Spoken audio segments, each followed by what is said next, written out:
श्रीगणेशाय नमः। अथ चतुर्थस्कन्धे दशमोऽध्यायः। जन्मेजय उवाच। सन्देहोऽयं महानत्र पाराशर्यकथानके। नरनारायणौ शान्तो वैष्णवांशो तपोधनौ। तीर्थाश्रयौ सत्त्वयुक्तौ वनयासनपरौ सदा। धर्मपुत्रो महात्मानौ तापसो सत्यसंस्थितौ। कथं रागसमायुक्तौ जातो युद्धे परस्परं। सङ्ग्रामं चक्रतुः कस्मात् त्यक्त्वा तपि मनुत्तमाम्। प्रह्लादेन समं पूर्णं दिव्यवर्षशतं किल। हित्वा शान्ति सुखं युद्धं कृतवन्तौ कथं मुनि। कथं तौ चक्रतुर्युद्धं प्रह्लादेन समं मुनि। कथयस्व महाभाग कारणं विग्रहस्य वै। कामिनी कनकं कार्यं कारणं विग्रहस्य वै। युद्धबुद्धिः कथं जाता तयो च तद्विरक्तयो। तथाविधं तपस्तप्तं ताभ्यां च केन हेतुना। मोहार्थं सुखभोगार्थं स्वर्गार्थं वा परन्तप। कृतमत्युक्त कटं ताभ्यां तपः सर्वफलप्रदम्। मुनिभ्यां शान्तचित्ताभ्यां प्राप्तं किं फलं दुःखम्। तपसा पीडितो देह सङ्ग्रामेण पुनः पुनः। दिव्यवर्षशतं पूर्णं श्रमेण परिपीडितौ। न राज्यार्थे धने वापि न दारेषु गृहेषु च। किमर्थं तु कृतं युद्धं ताभ्यां तेन महात्मना। निरीह पुरुषः कस्मात् प्रकुर्याद्धुतमीदृशम्। दुःखदं सर्वथा देहे जाननं धर्म सनातनम्। सुबुद्धि सुखदानीह कर्माणि कुरुते सदा। न दुःखानि धर्मज्ञ स्थितिरेषा सनातनी। धर्मपुत्रो हरेरंशो सर्वज्ञो सर्वभूषितो। कृतवन्तो कथं युद्धं दुःखं धर्मविनाशनम्। त्यक्त्वा तपः समाधितं सुखारामं महत्फलम्। संयुगं दारुणं कृष्ण नैव मूर्खोऽपि वाञ्छति। श्रुतो मया ययातिस्तु च्युतः स्वर्गान् महीपति। अहङ्कार भवात् पापात् पातितः पृथ्वीतले। यज्ञकृत् दानकर्ता च धार्मिकः पृथ्वीपति। शब्दोच्चारणमात्रेण पातितो वज्रपाणिना। अहङ्कारमृते युद्धं न भवत्येव निश्चयः। किं फलं तस्य युद्धस्य मुनेः पुण्यविनाशनम्। व्यास उवाच। राजन् संसारमूलं हि त्रिविधं परिकीर्तितम्। अहङ्कारस्तु सर्वज्ञे मुनिर्भिर्धर्म निश्चये। स कथं मुनिना त्यक्तं त्युक्तो योग्यो देहभृतां किल। कारणेन विना कार्यं न भवत्येव निश्चयः। तपोदानं तथा यज्ञा सात्विकात् प्रभवन्ति वित्ते। राजसाद्वा महाभाग तामसात् कलहस्तथा क्रिया स्वल्पापि राजेन्द्र नाहङ्कारं विना कच्चित् शुभावा अप्यशुभावापि अप्रभवत्यपि निश्चयः अहङ्काराद्बन्धकारी नान्योऽस्ति जगति तले येनेदं रचितं विश्वं कथं तद्रहितं भवेत् ब्रह्मा रुद्रस्तथा विष्णोरङ्कारयुक्तास्त्वमि अन्येषां चैव का वार्ता मुनीनां वसुधाधिप अहङ्कारावृतं विश्वं भ्रमतीदं चराचरम् पुनर्जन्म पुनर्मृत्युः सर्वकर्म वशानुगम् देवतिर्यङ्गमनुष्याणां संसारेऽस्मिन् महीपते रथाङ्गवद सर्वार्थं भ्रमणं सर्वदा स्मृतम् विष्णोरप्यवताराणां सङ्ख्यायां जानाति कः पुनमान् वित्ततेऽस्मिन्मस्तु संसार उत्तमा धर्मयोनिषु नारायणो हरिः साक्षान् मातस्यं वपुरूपाशितः कामठं शौकरं चैव नारसिंहं च वामनं युगे युगे जगन्नाथो वासुदेवो जनार्दनः अवतारान् संख्यातान् करोति विधियन्त्रितः वैवस्वते महाराज सप्तमे भगवान् हरि मन्वन्तरेऽवतारान् वै चक्रे तान् शृणु तत्त्वतः भृगुशापान् महाराज विष्णुर्देववरः प्रभु अवताराननेकांस्तु कृतवानखिलेश्वरः राजोवाच सन्देहोऽयं महाभाग हृदये मम जायते भृगुणा भगवान् विष्णुः कथं शप्तः पितामहः हरिणा च मुनेस्तस्य विप्रियं किं कृतं मुने यद्रोषाद् भृगुणा शप्तो देव नमस्कृतः व्यासोवाच शृणु राजन् प्रवक्ष्यामि भृगोशापस्य कारणम् पुरा कश्यपदायादो हिरण्यकश्यपो नृपः यदा तदा सुरैः सार्धं कृतं सख्यं परस्परं कृते सख्ये जगत्सर्वं व्याकुलं समजायत हते तस्मिन् नृपे राजा प्रह्लादः समजायत देवान् स पीडयामास प्रह्लादः शत्रुकर्णकर्षणः सङ्ग्रामो हव्यभवद्रोरः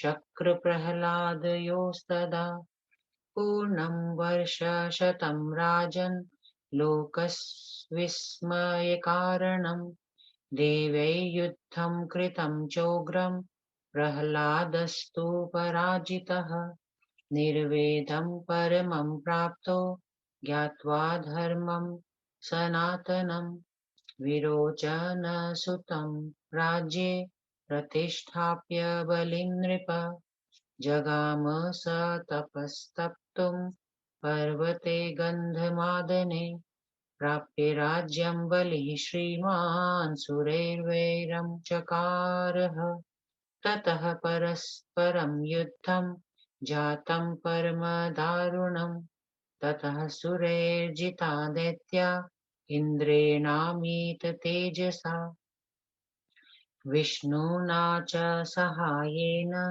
राज्यभ्रष्टा कृता नृप ततः पराजिता दैत्या काव्यस्य तस्य शरणं गता किं त्वं न कुरुषे ब्रह्मन् साहाय्यं नः प्रतापवान् स्थातुं न शक्नुमो यत्र प्रविशामो रसातलम् यदि त्वं न सहायोऽसि त्रातुं मन्त्रविदुत्तमम् व्यासोवाच इत्युक्तः सोऽब्रवीदैत्यान् काव्यः कारुणिको मुनिः मा भैष्टधारयिष्यामि तेजसा स्वेन भोऽसुरा मन्त्रैस्तथोषधीभिश्च साहाय्यं वः सदैव हि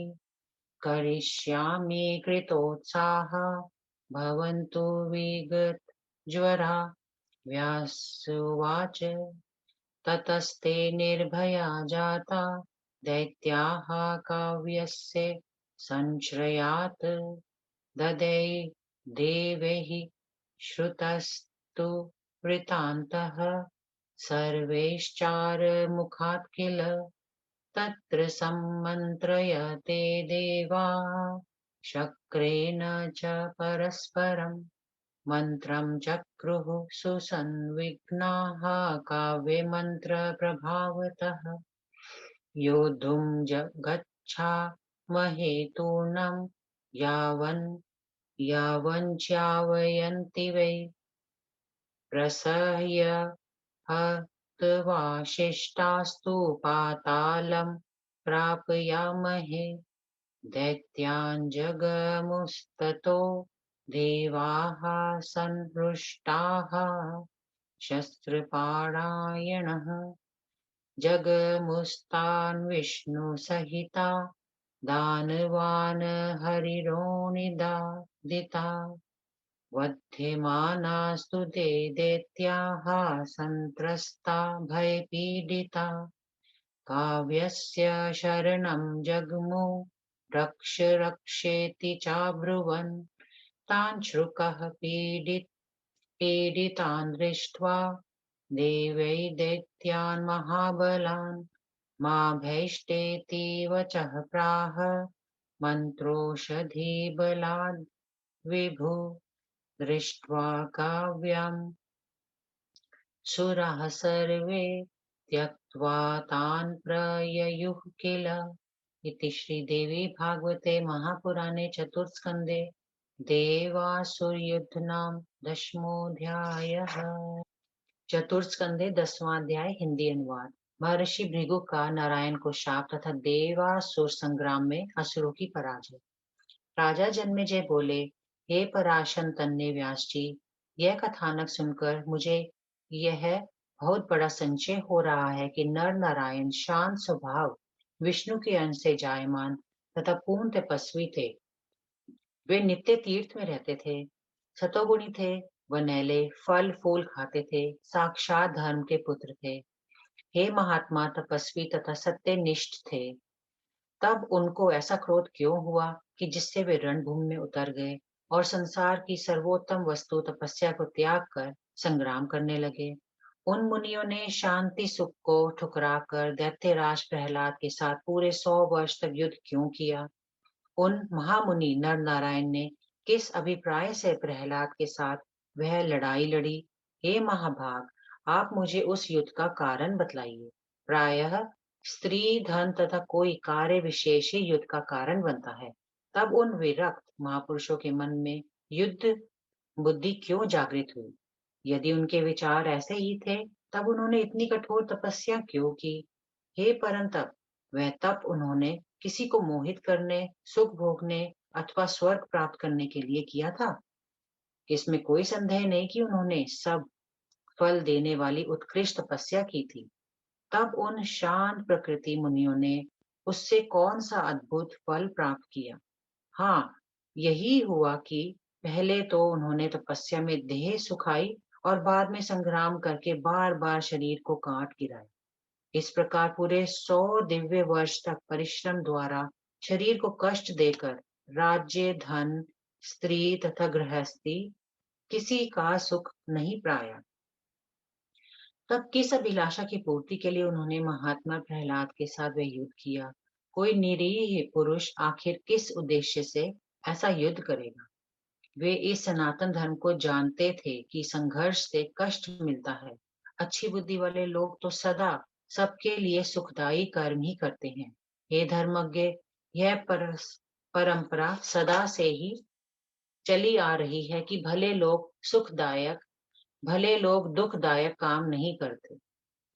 तब साक्षात धर्म के पुत्र भगवान विष्णु के अंश, सर्वज्ञ और सब गुणों के अलंकृत होते हुए भी उन्होंने वह धर्म विनाशक युद्ध क्यों किया? समाधि संपन्न सुख का आगार और महाफलदायी तप त्याग कर क्यों कोई मूर्ख मनुष्य भी दारुण युद्ध न करना चाहेगा? मैंने ऐसा सुना था कि महाराज ययाति स्वर्गच्युत हो गए थे। उन राजा ययाति ने बड़े बड़े युद्ध किए थे, दान दिया था और वे बड़े भारी धर्मात्मा थे, किंतु अहंकार रूपी पाप के कारण उन्हें स्वर्ग लोक के राज्य से भ्रष्ट होकर पृथ्वी पर आना पड़ा। केवल थोड़े से अहंकार भरे शब्दों का उच्चारण करते ही इंद्र ने राजा ययाति को स्वर्ग से पृथ्वी पर ढकेल दिया। यदि अहंकार ना हो तो युद्ध को हो ही नहीं सकता। आखिर उस युद्ध से उन्हें क्या लाभ हुआ? हाँ, उनका तप से संचित पुण्य अलबत्ते क्षीण हो गया। व्यास जी बोले, हे राजन, इस संसार के मूल कारण अहंकार के 3 प्रकार बतलाए गए हैं। धर्म के दृढ़ निश्चयी सर्वज्ञ मुनियों ने सात्विक, राजसिक और तामसिक अहंकार को संसार की उत्पत्ति का मुख्य कारण बताया है। ऐसी स्थिति में वे देहधारी मुनि अहंकार को कैसे त्याग पाते? यह तो निश्चित ही है कि बिना कारण के कोई कार्य नहीं होता। तप, दान तथा यज्ञ सात्विक अथवा राजस अहंकार से जायमान होते हैं। तामसिक अहंकार से लड़ाई झगड़े की भावना उत्पन्न होती है। हे राजेंद्र, अहंकार के बिना कभी तनिक भी कोई कार्य नहीं होता। शुभ या अशुभ कैसा भी कार्य हो, अहंकार के बिना वह संपन्न नहीं हो सकता। इस भूतल पर अहंकार के समान बंधनकारी और कोई भी तत्व नहीं है। जब अहंकार से ही विश्व की सृष्टि हुई है, तो अहंकार के बिना विश्व कैसे रह सकता है? ब्रह्मा, विष्णु और शिव भी अहंकार युक्त रहते हैं। हे राजन, तब साधारण प्राणियों और मनुष्यों को उससे कैसे छूट मिल सकती है? सचराचर समस्त संसार अहंकार के वशीभूत होकर चक्कर खाया करते हैं। हे महापते, संसारी जीव जन्म लेते हैं, मरते हैं, फिर जन्म लेते हैं और फिर मरते हैं। उनका जैसा कर्म होता है, वैसा ही उन्हें फल मिलता है। इस जगत में देवता, मनुष्य और तिर्यक योनि के पशु पक्षी रथ के पहिए की भांति बराबर चक्कर काटा करते हैं। औरों को जानने दीजिए, साक्षात विष्णु भगवान के अवतारों को गिनकर कौन मनुष्य बता सकता है? इस विस्तृत संसार की उत्तम अधम सभी योनियों में भगवान ने असंख्य अवतार लिए और अंत में उन्हें मछली तक का शरीर धारण करना। कश्यप, कच्छप, वाराह, नृसिंह और वामन अवतार उन्होंने लिया। वे जगन्नाथ, वासुदेव और जनार्दन भगवान विधि की प्रेरणावश युग युग में अगणित अवतार लेते रहे हैं। हे महाराज, सप्त वैवस्वत मनवंतर में भगवान विष्णु ने जिन जिन अवतारों को लिया था, उन्हें बता रहा हूँ। आप ध्यान देकर सुनिए। हे महाराज, महर्षि भृगु के शाप से उन देव श्रेष्ठ प्रभु और सबके स्वामी भगवान विष्णु ने अनेक अवतार लिए थे। राजा जन्मेजय बोले, हे महाराज, अब मेरे मन में यह प्रश्न उठता है कि भगवान विष्णु को भृगु ने शाप ही क्यों दिया था? हे मुनिराज, श्री हरि ने उन महर्षि भृगु का बड़ा बिगाड़ा था, जिससे रुष्ट होकर उन्होंने देवताओं द्वारा नमस्कृत विष्णु भगवान को शाप दिया। व्यास जी बोले, हे राजन सुनिए, अब मैं आपको भृगु के शाप का कारण बतलाता हूँ। पूर्व काल में कश्यप तन्ने विष हिरण्यकश्यपु ने जब देवताओं के साथ युद्ध छेड़ दिया, तब उस संग्राम के छिड़ने से समस्त संसार व्याकुल हो उठा। बाद में जब हिरण्यकशिपु मारा गया, तब प्रहलाद राजा बने। शत्रु पीड़क प्रहलाद भी देवताओं को सताने लगे। अतएव देवराज इंद्र और प्रहलाद में बड़ा भयानक संग्राम हुआ। हे राजन, पूरे 100 वर्ष तक देवताओं ने उग्र युद्ध करके प्रहलाद को परास्त कर दिया। उस युद्ध को देखकर सब लोग दहल गए थे। प्रहलाद भी पराजय से बहुत दुखी हुए और विरोचन पुत्र बलि को राज्य सिंहासन पर बिठाकर तप करने के लिए गंधमादन पर्वत पर चले गए। राज्य प्राप्त करके श्रीमान राजा बलि ने भी देवताओं से वैर कर लिया, जिससे फिर देवों और दानवों में परम दारुण युद्ध हुआ और अंत में अमित तेजस्वी इंद्र ने देवताओं को दैत्य को पराजित कर दिया। उसके बाद भगवान विष्णु की सहायता से उन्होंने उन दैत्यों को राज्ययुक्त किया। ये राजन, इस प्रकार पराजित होकर दैत्य अपने गुरु शुक्राचार्य की शरण में जा पहुंचे। उन सब ने कहा, हे ब्राह्मण, आप इतने प्रतापशाली होते हुए भी क्यों हमारी सहायता नहीं करते? अब हम लोग पृथ्वी पर नहीं टिक सकते, अतएव रसातल को जा रहे हैं। हे मंत्रज्ञों में श्रेष्ठ, आपकी सहायता के बिना हम यहाँ कदापि न रह सकेंगे। दैत्यों के यह कहने पर दयालु शुक्राचार्य ने कहा, हे असुरो, तुम लोग मत डरो। मैं अपने तेज से तुम्हारी रक्षा करूंगा। मंत्रों तथा औषधियों से मैं सदा तुम्हारी सहायता करता रहूंगा। अब तुम लोग संताप त्याग कर उत्साह संपन्न बनो। व्यास जी बोले, इस प्रकार शुक्राचार्य का सहारा पाकर दैत्य निर्भय हो गए। उधर जब देवताओं ने गुप्तचरों के द्वारा यह समाचार सुना, तब वे इंद्र के साथ परस्पर मंत्रणा करने लगे। शुक्राचार्य के मंत्र बल से अभी अभिज्ञ देवताओं ने अंत में यह निश्चय किया कि शुक्राचार्य अपने मंत्र बल से हमें राज्य भ्रष्ट करें। उसके पहले ही हम लोग शीघ्रता पूर्वक दैत्य पर फिर से चढ़ाई कर दें। उनके सैनिकों का वध करके बचे कुचे अच्छे दैत्यों को हम लोग पाताल भेज देंगे। इस निश्चित योजना के अनुसार रोष में भरे हुए देवताओं ने शस्त्रास्त्र संभाल कर दैत्यों पर धावा बोल दिया। इंद्र की आज्ञा से भगवान विष्णु के साथ देवता दैत्यों पर चढ़ दौड़े और पहुंचते ही भयानक मार काट आरंभ कर दिए। तब वे आतंकित तथा भयभीत दैत्य भागकर शुक्राचार्य की शरण में गए और हमारी रक्षा करिए, हमें बचाइए, ऐसा कहते हुए चिल्लाने लगे। इस प्रकार देवताओं द्वारा उन महाबली दैत्य को पीटते देखकर शुक्राचार्य ने अपने मंत्र और औषधियों के बल से तुम लोग मत डरो ऐसा कहा। शुक्राचार्य को देखते ही सब देवता दैत्यों को त्याग कर वहां से खिसक लिए। इति श्री देवी भागवते महापुराणे भाषा टीकायां दशमोऽध्याय। ओम